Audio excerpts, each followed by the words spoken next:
हाँ, वो इर्द गिर्द घूमने वाले लोगों को ही पद दिया। आप देखो ना, कुछ लोग कार्यकारिणी में ऐसे आए जो कभी किसी दायित्व पे नहीं रहे, कुछ लोग एकदम आ गए।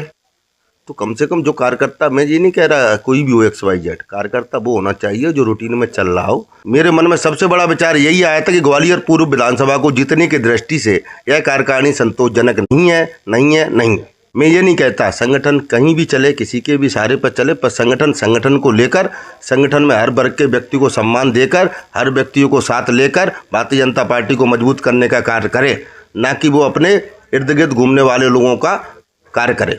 कार्यकर्ता की मजबूती और दृढ़ निश्चय और उसकी पार्टी के प्रति समर्पित भूमिका रहती है। तो मेरा तो केवल इतना कहने का मतलब था कि आगामी विधानसभा को जीतने के लिए हमने इस विधानसभा में ग्वालियर पूर्व में संतुष्ट करने के लिए कितने कार्यकर्ताओं की सहभागिता की। तो एक तो आप देखो, गुर्जर समाज का कोई व्यक्ति नहीं आया। क्या होता है, यादव समाज का कोई व्यक्ति नहीं आया, पाल समाज का कोई व्यक्ति नहीं आया, कुशवाहा समाज का कोई व्यक्ति नहीं आया। जिले में अगर हम इन सबका प्रतिनिधित्व बढ़ते तो वो समाज उनकी नेतृत्व को स्वीकारता और भारतीय जनता पार्टी को अधिक से अधिक मतदान करता, जिससे हमारी पार्टी मजबूत होती। दूसरा विषय मैं आपको एक चीज़ और बताना चाह रहा हूँ कि हमारे यहाँ 3 वार्ड हैं ग्वालियर पूर्व विधानसभा में, जिनमें हम 8-8, 10-10 हज़ार से हारते हैं। अगर हमें उस समाज से, उन वार्डों से लेके अगर कोई व्यक्ति जिन्हें का प्रतिनिधित्व करता तो हमारी विधानसभा मजबूत होती। क्योंकि ग्वालियर का लक्ष्य केवल एक ही होना चाहिए, जो अपनी हारी हुई विधानसभा है उसको जीतने के भी व्यवस्था कैसे भी न कैसे भी कार्यकर्ताओं के द्वारा, समुचित नेतृत्व के द्वारा, समुचित व्यवस्था के द्वारा होनी चाहिए। हाँ, वो इर्द गिर्द घूमने वाले लोगों को ही पद दिया। आप देखो ना, कुछ लोग कार्यकारिणी में ऐसे आए जो कभी किसी दायित्व पे नहीं रहे, कुछ लोग एकदम आ गए।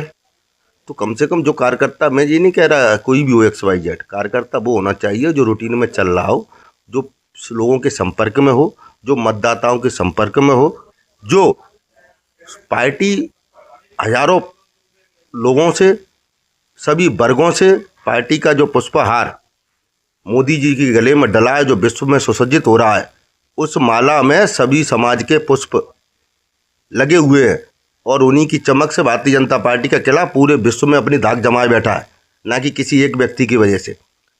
ये सभी कार्यकर्ताओं की कई पीढ़ियों के बलिदान के कारण भारतीय जनता पार्टी की सरकार देश में और प्रदेशों में इतने वर्षों से चली आ रही है।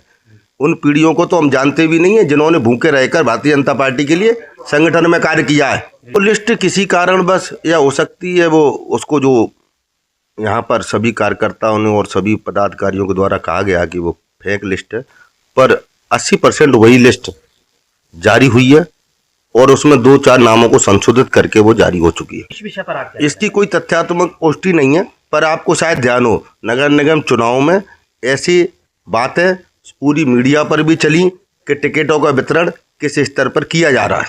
तो इस बात का कोई तथ्यात्मक वो नहीं है।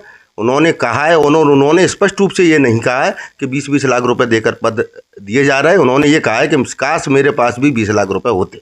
अच्छा, इस तरीके की अगर बात सत्य है, अगर ऐसा बात को सत्य को मानते हुए अगर आने वाले जो आगामी चुनाव है, महापौर के चुनाव है, पार्षदी के चुनाव है, क्या ये सौदेबाजी देखने को मिलेगी? आप सभी को मालूम है, यहाँ के वरिष्ठ नेतृत्व को भी मालूम है, यहाँ के प्रत्येक कार्यकर्ताओं को भी मालूम है कि यहाँ का संगठन जिला अध्यक्ष इससे पहले भी पूर्व में आदरणीय भाई साहब अभय चौधरी जी रहे, आदरणीय भाई साहब कमल माखीजानी भी रहे और आज जयप्रकाश जी भी हैं। तो आज आप ये तीनों कार्यकाल को उठा के देख लो, यहाँ के वरिष्ठ नेतृत्व को भी मालूम है कि संगठन किसके यहाँ से और किसकी दृष्टि से और किसके सहारे पर चल रहा है।